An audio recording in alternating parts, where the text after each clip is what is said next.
What is up guys? Magandang umaga, magandang tanghali, magandang hapon, Luzon, Visayas, Mindanao at sa mga kababayan nating OFW.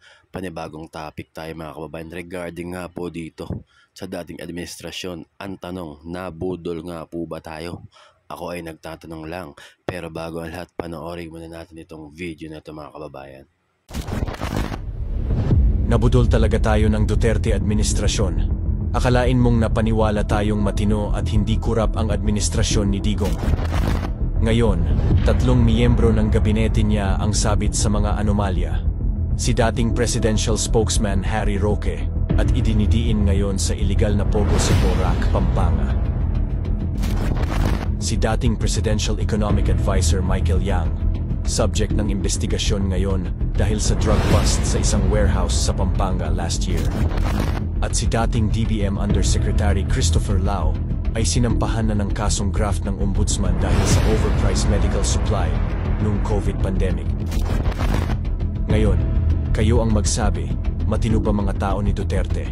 O katulad din niya na korap at abusado, never again sa mga Duterte? Anong masasabi nyo dito mga kababayan? Nabudol nga ba tayo?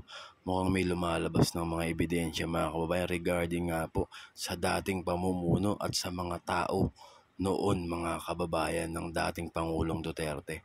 Kaya nga po na ito ni Harry Roque mga kababayan. Dito nga po nasangkot siya sa pogo mga kababayan.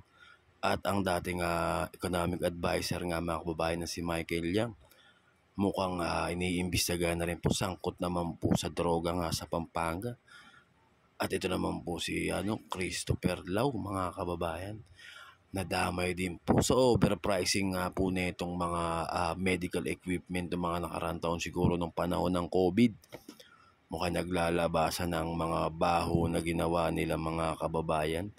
Mukhang naglalabasan na at pinapakita na korap talaga ang dating administrasyon at marami pang mga agkalamay na korap din.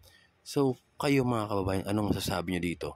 Nakita ko lang yung video na yun mga kababayan, na credit to the owner sa video at binigyan lang natin ng video reaction. I-comment down below nyo mga kababayan kung anong masasabi nyo nga po sa video nga po na yan mga kababayan na inilabas na naman po at napanood na naman natin sa social media. So ayun lang mga kababayan, huwag kalimutan mag-komento. Maraming salamat. God bless us all. Thank you.